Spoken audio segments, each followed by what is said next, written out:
Conquest class regular polygon के एक बेहतरीन सवाल के साथ। और इस तरह के सवाल को बनाने के लिए आपको करना क्या है, तो आइए देखते हैं। पहले सवाल को देखते हैं। सवाल कहता है यदि नियमित बहुभुज में 65 विकर्ण हो तो इस बहुभुज की भुजाओं की संख्या कितनी होगी। तो सबसे पहले मैं यहाँ पे आप लोगों को एक कॉन्सेप्ट देना चाहूंगा कि मान लीजिए कि एक समबाहुभुज में n भुजा है, एक समबाहुभुज में n साइड्स है, n भुजा है,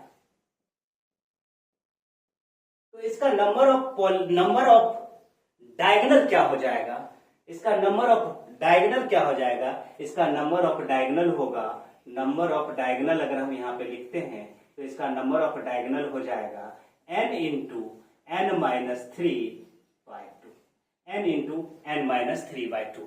इसके नंबर ऑफ विकर्ण क्या हो जाएंगे, इसके नंबर ऑफ विकर्ण हो जाएंगे n इंटू n माइनस 3/2। अब करना क्या है कि अब हम सवाल की तरफ आते हैं, तो या तो सवाल को हम हिट या ट्रायल मेथड पे बनाएंगे या तो सवाल को हम बाय ऑप्शन में बना लेंगे। कैसे, तो आइए देखते हैं कि यहाँ पे कह रहा है कि भुजाओं की संख्या कितनी है और विकर्ण दिया हुआ है 65, विकर्ण 65 दिया हुआ है। तो हमको करना क्या है, हम जानते हैं विकर्ण का क्या होता है formula, n into n minus 3/2, और इसके बराबर क्या हो जाएंगे, इधर भी विकर्ण 65 दिया हुआ है। अब करना क्या है कि हम इस चार ऑप्शन में से चेक करेंगे कौन सा ऑप्शन LHS और RHS दोनों को बराबर कर देगा। तो अगर हम 12 लेते हैं तो 12 इंटू 12 माइनस 3 9 नहीं होगा। फिर हम 14 लेते हैं, 14 इंटू 14 माइनस 3 नहीं होगा।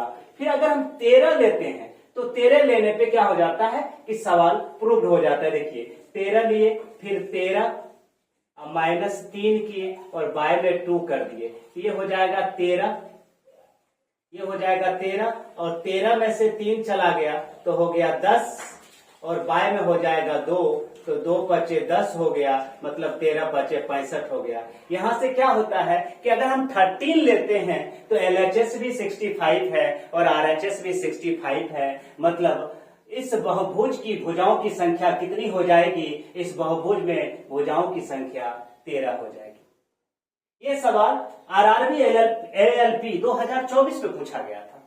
अब देखिए अगला सवाल है कि यदि एक समबाहुभुज में 44 विकर्ण है तो उसकी कितनी भुजाएं होगी। ये SSC CPO 2025 में पूछा गया था। नीचे वाला सवाल SSC CPO 2025 में पूछा गया था, और इसके भी बनाने के सेम कॉन्सेप्ट होंगे। हमको यहाँ पे विकर्ण दिया हुआ है तो हम यहाँ पे इस सवाल को सॉल्व कर देते हैं। यहाँ पे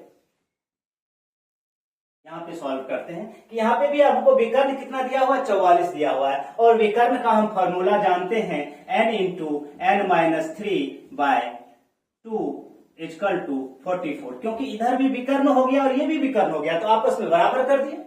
अब हम इस चारों ऑप्शन में से देखेंगे कौन सा ऑप्शन 44 ला देता है। तो हम 12 को चेक करते हैं, 12 माइनस 3 9 नहीं होगा। 14 को चेक करते हैं, 14 इंटू 14 माइनस 3 11 हो जाता है, नहीं होगा।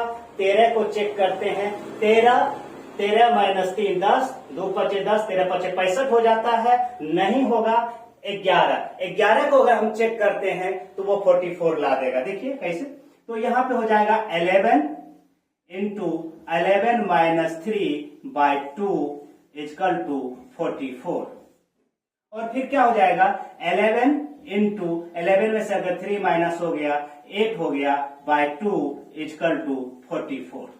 तो 2 4 जा 8, तो 11 4 जा 44, मतलब दोनों साइड से हमको कितने आ जाते हैं, 44 आ जाते हैं। मतलब LHS और RHS बोथ साइड क्या हो जा रहा है, 44 आ जा रहा है। इसीलिए इस सवाल का कितनी भुजाएं होगी, तो ये सवाल में आंसर होंगे 11 भुजा होगी। कितनी भुजा होगी, 11 भुजा होगी। इस तरह के बेहतरीन कॉन्सेप्ट जानने के लिए कंक्वेस्ट क्लास को लाइक, सब्सक्राइब और फॉलो करना ना भूलें।